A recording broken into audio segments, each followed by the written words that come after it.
Chapter 51 Carapace Centurion.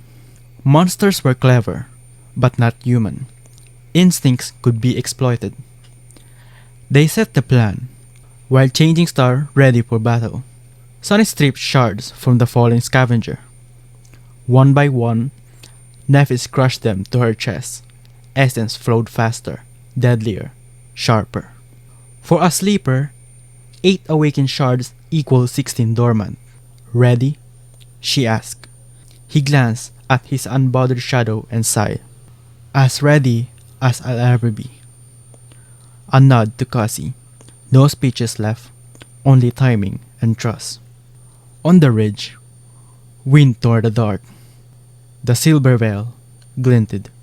One ring, chime. Below, the giant stirred, eyes igniting crimson.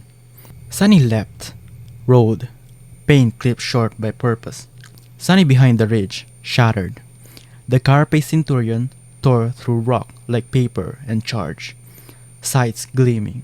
He ran, then wheeled, bait with a blade, drawing it into the kill box. Speed became its undoing. A golden rope strung low between boulders, black on black, visible in stormlight. Sunny ducked beneath. The Centurion did not. Impact. Rocks exploded.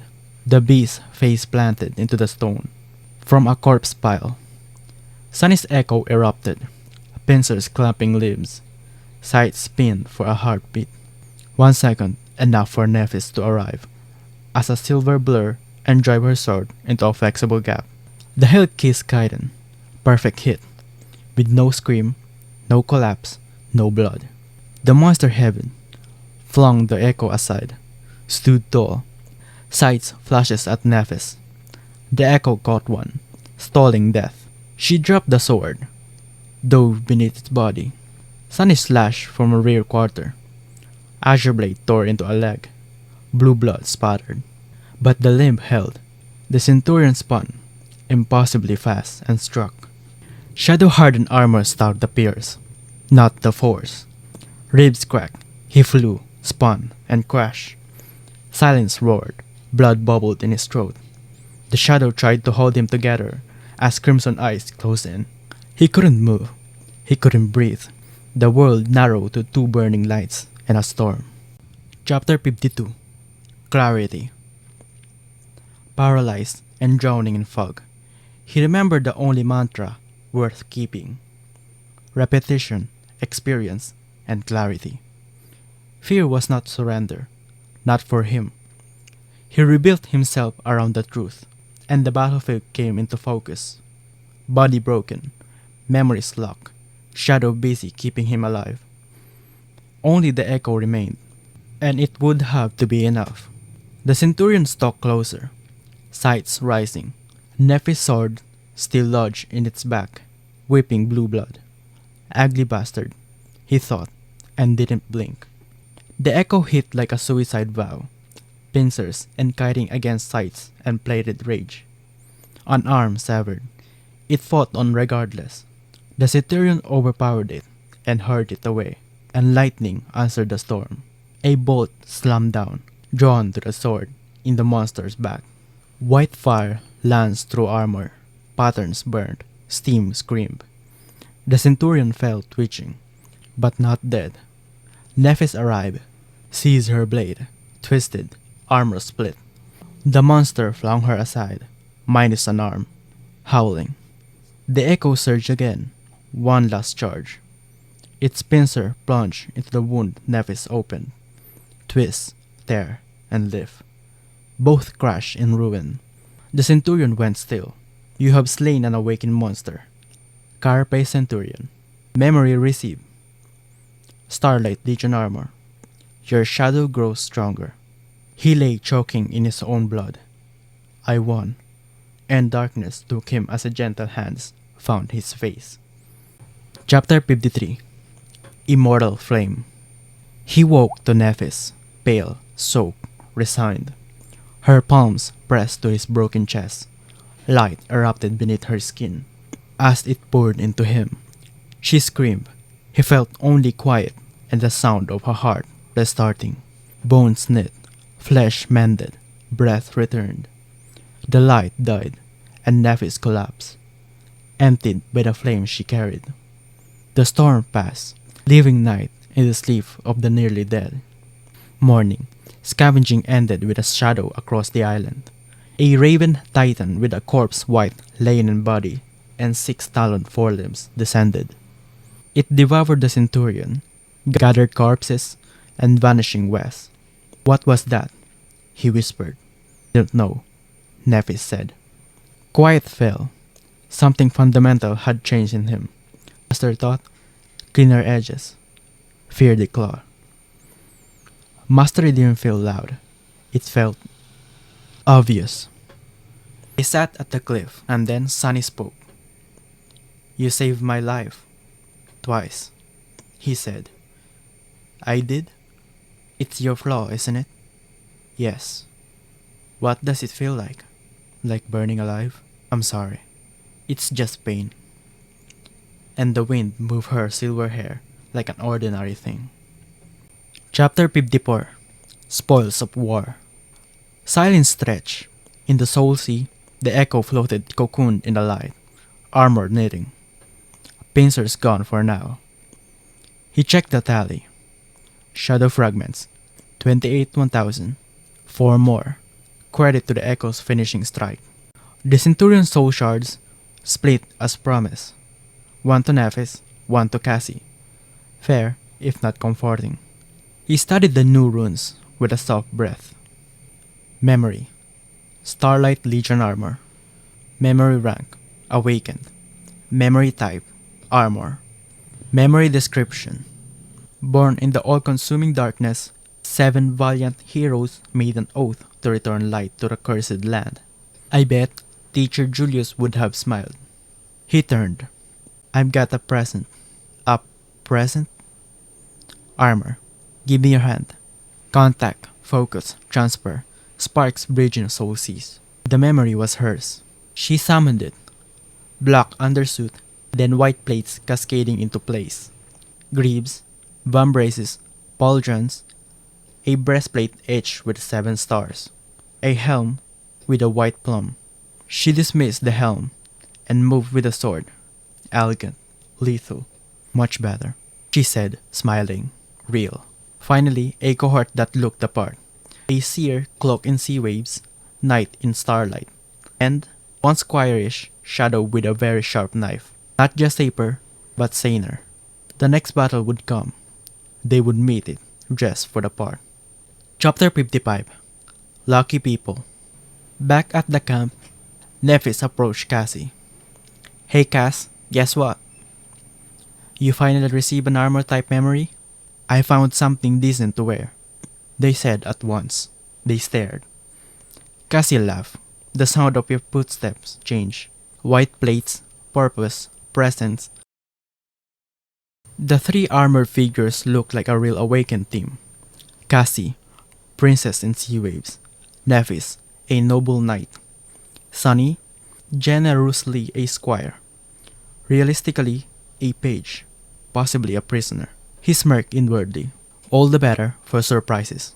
Cassie sat beside him. "Nephis told me you almost died."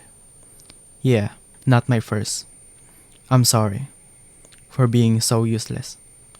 He turned away, voice even. "You're not." But the words poured out. Helplessness, dependence, the weight of being carried. He answered with his first nightmare. Chains, cold, a useless aspect. How did you survive? It got worse. Then, that same uselessness saved me. Luck is half circumstance, half what you do with it. The spell is cruel, but fair in its own ledger. It takes and it gives. Your flaw is brutal, which means your power will be extraordinary. You haven't unlocked it yet. When you do, you'll laugh at this version of you. Do you really think so? Trust me, I'm the most honest person in the world. 2 worlds, even. Silence returned like a blanket. Then Cassie whispered, "I had more vision than I told you about." Knowledge here wasn't a gift. It was friction. But around their small camp, a cohort felt real. Steel, Shadow, and a Nasir who would not stay small for so long. Chapter 56. The heaviest thing in the world. Cassie's confession hung in the air. More visions, left unsaid because knowledge could be as heavy as the world itself. Speak it and maybe it happens. Hide it and maybe it still does. To know was to prepare. But preparation could become prophecy. Silence did its own kind of talking. Can you promise me that you'll take care of Neph? No matter what happens? He hesitated. Care wasn't the problem. Certainty was. He could barely keep himself alive. And he didn't fully trust Nephis. He could lie. He didn't. I can't. A small shift in Cassie's aura. Then, yeah, that's fair. She walked away, leaving a heavier quiet behind. He turned to the puzzle of the Forgotten Shore. The statue, the Starlight Legion armor, the Carapace Legions. Were these monsters fallen soldiers? Was the headless giant one of the 7 founders? The memories whispered about war, a betrayal, a promise smothered by darkness. Cursed soldier of the fallen legion. The echo had said, was the curse still moving through this land? Cassie's vision returned. 7 seals, 7 severed heads, a crimson spire. Were echoes keys? Were memories warnings? On this forgotten shore, only steel remembers. But remembers what? No answers, only more precise questions. If truth came, it would come late and cost blood. Until then, the weight of knowing and the weight of not knowing pressed equally. Some truths were heavier than silence. Chapter 57. Use of Weapons. Evening on the cliff. Forms clothed cleaner than before. Should I switch weapons? He asked. The sword is a king, Nephis said. Teacher, calm. Natural selection favored adaptability. So did combat. Spears outrange, hammers crush, swords adapt. A sword pierces, cuts, bashes. At any range, you won't always be best, but you'll be ready. Then the core. Tools don't matter as much as the user. He dismissed the azure blade, letting the lesson etch itself in bone. You are the weapon. Below, the sea returned and scavengers climbed for shelter. We'll have guests, he said. We'll have the high ground. They received the visitors quietly. Edge work, no speeches. Chitin crack, 4 new fragments. Efficiency beats spectacle. Training, recovery, the echo mending. Cliffs became fortress. His sword work sharpened under her corrections. Her meditation deepened, strange light behind closed eyes. Cassie smiled, thinner, steadier. Something in her had settled. Morning, salted meat, last of the Centurion. Then, movement. No rushing blind. Scout, plan, advance. Shadows slip ahead. Stories of the academy softened the road for Cassie. The forgotten shore whispered. The maze waited. They stepped together. Chapter 58. Survival of the Fittest. He sat atop of a fresh kill. Azure blade on his face. Your shadow grows stronger. Behind him, Nephis' mind shards with practiced hands. This wasn't scrambling to live. It was extermination. They made monsters fight each other and harvested the end. 2 weeks since the cliffs, and everything had changed. Cassie rode the echo. They hugged high ground.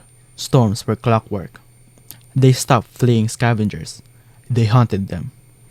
Isolated pairs, surgical strikes, absurd for sleepers, but they did it anyway.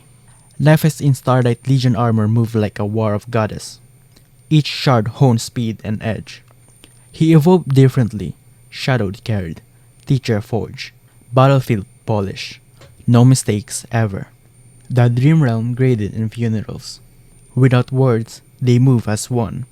Her feints made windows. His strikes closed them. Cassie scaled in silence, adapting her world of sound and touch. Power mattered, but unity killed. He watched them, night, seer, and shadow. The castle far to the west was no longer felt mythic. Not guaranteed, but reachable. They weren't just a party, they were a force. Chapter 59. Shadow of the Crimson Spire. He whistled. Cassie emerged from the coral, hand to his shoulder, steps measured. Centipedes now stalked the maze, 3 meters. Red chitin, black acid oil. They'd let the monster slash, then clean the board. 11 shards, no memories. His echo preferred snacks to strategy. Cassie laughed. Even the shadow looked embarrassed. Oil sacks, harvested. Gross, dangerous if mixed. Nephis bagged shards. He passed the glance. Flat hill or bone ridge. Ridge, she said. They moved with daylights to spare. As the sun slanted, a crawling off spread under his skin. No sight, no sound, still real. Cassie's revelation leaned in. If it's only you, maybe it's your shadow. He focused. The sense aligned. Something massive, moving west. Cassie tilted her head, sure in the unsure. That is the shadow of the Crimson Spire. A monument unseen, felt by everything. At the sunset, its reach draped the land like a verdict. He pictured it, mountain high, spear red, casting fate across the maze. The sun would fall, the spire would stretch, the dream realm would answer. He didn't see it. He didn't need to. Its shadow already walked with them. Chapter 60. Bone Ridge. The spire from your vision? 7 seals? 7 heads? Cassie's voice was far away. A crimson spear taller than a mountain. Shadow blanketing a human castle at dusk. Maybe the labyrinth shared its material. Or is made from it, she said. He felt it. Center of everything. A compass made of dread. Get ready. Nephis called. Bone Ridge rose. A leviathan skeleton sprawled over the coral. Spine like a staircase to grey heaven. He saw what others didn't. The coral didn't bury bone. It grew from it, like rivers of red blood that had cooled into rock. They circled to a cave of fangs, entered the skull, and walked a road of vertebrae. Light shafted through bone windows. Echo close drum, a warning rhythm. Any movement? None, he said. Shadow sure. Caution smothered confidence. They reached the peak, clean. The sea rushed back below. They dismissed the echo, washed the salt and blood away. Shadow fragments, 96 out of 1,000. From 12 to 96 in under a month. Huge, and somehow not enough. He snorted at a distance to true power. The wind carried it away. Fire, salted meat, the liturgy of staying alive. He took first watch, forms flowing while thought hung over the black water. Tonight, the sea was glass, beautiful, too still, wrong. He felt a pull to see himself in it. Of course, he didn't move. In this place, self-control beat curiosity. Reflections might look back with teeth. That closes chapter 51 through 60 of Shadow Slave. Sunny, Nephis, and Cassie turned a desperate gambit into a monster-slaying masterclass, baiting the Carapace Centurion, surviving on clarity instead of luck, and paying for victory with Nephis' burning Flaw. The reward isn't just loot, it's identity, a new armor for Changing Star, a sharper mind for Sunny, and a team that finally fights like one. In these 10 chapters, survival upgrades to strategy.